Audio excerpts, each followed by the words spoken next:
கொள்ள தொடர் முயற்சியா? பின்னணியில் இருப்பது ஈரானா?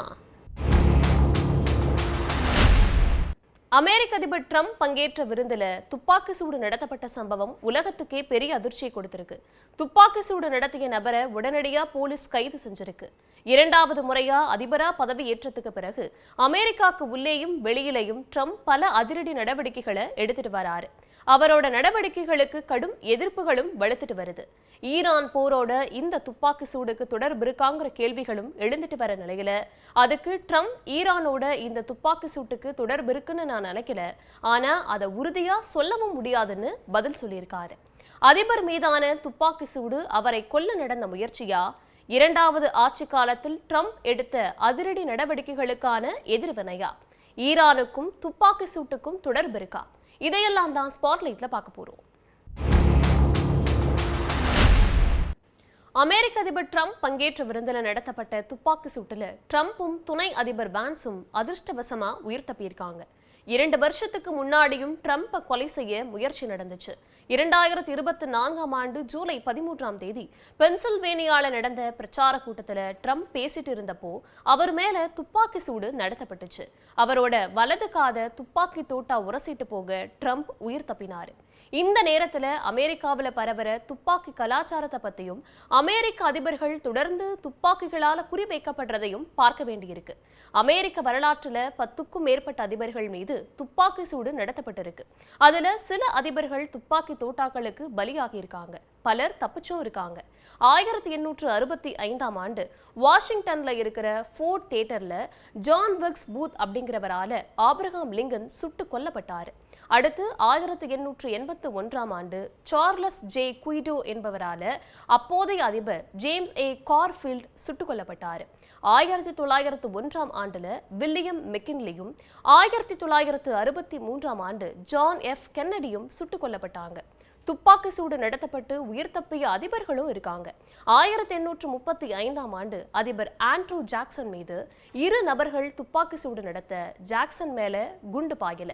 1912ல தியோடர் ரூஸ்வெல்ட் முன்னாள் அதிபரா பிரச்சாரத்துல ஈடுபட்டப்போ சுடப்பட்டாரு. அதிர்ஷ்டவசமா உயிரும் தப்பினாரு. அதே மாதிரி 1933ல அதிபர் பிராங்க்லின் டி ரூஸ்வெல்ட், 1950ல அதிபர் ஹாரி எஸ் ட்ரூமன், 1975ல ஜெரால்ட் ஃபோர்ட், 1981ல ரொனால்ட் ரீகன், 2005ல ஜார்ஜ் புஷ்னு தொடர்ச்சியா அதிபர்கள் மீது துப்பாக்கி சூடு மற்றும் குண்டுவீச்சு சம்பவங்கள் நடந்துட்டு வருது.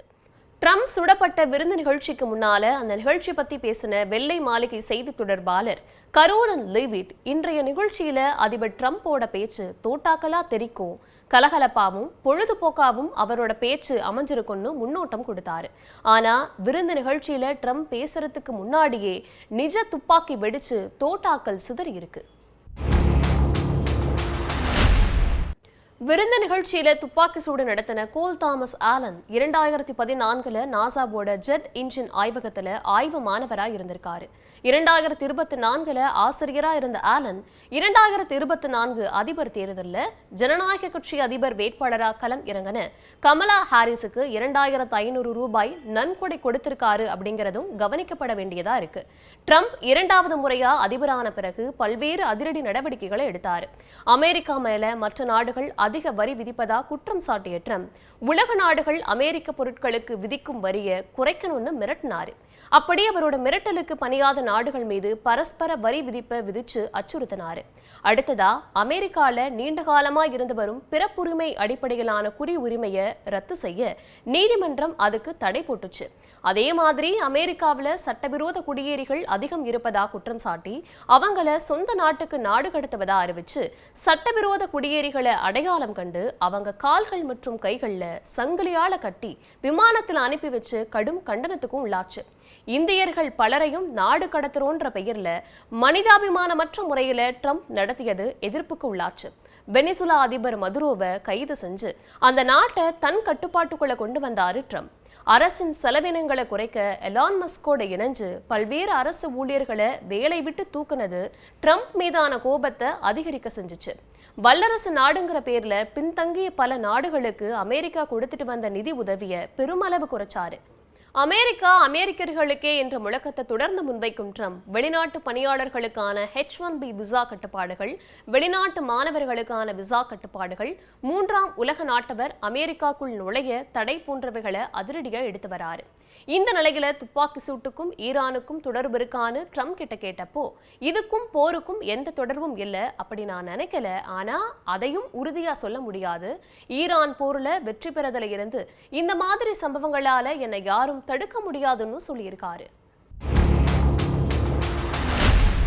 ஈரான் மீதான போரால ஹோர்முஸ் நீரிணை மூடப்பட்டதால கச்சா எண்ணெய் விலை உயர்ந்து உலக பொருளாதாரம் ஏற்ற இறக்கங்களை சந்திச்சுட்டு வருது.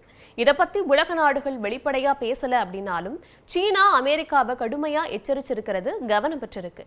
ஈரான் மேல அமெரிக்காவோட ராணுவ முற்றுகை மற்றும் பொருளாதார தடைகளுக்கு எதிர்ப்பு தெரிவிச்சிருக்கிற சீனா எங்க நாட்டோட வர்த்தக எரிசக்தி விவகாரங்கள்ல அமெரிக்கா தலையிடக்கூடாதுன்னு சொல்ல, இதனால மத்திய கிழக்கு நாடுகள்ல பதற்றம் அதிகரிச்சிருக்கு. அண்மை காலமா அமெரிக்காவோட ஒவ்வொரு நடவடிக்கையும் ஏதோ ஒரு வகையில உலக நாடுகளுக்கு கடும் பாதிப்பை ஏற்படுத்திட்டு இருக்கிறதா தான் பார்க்கப்படுது.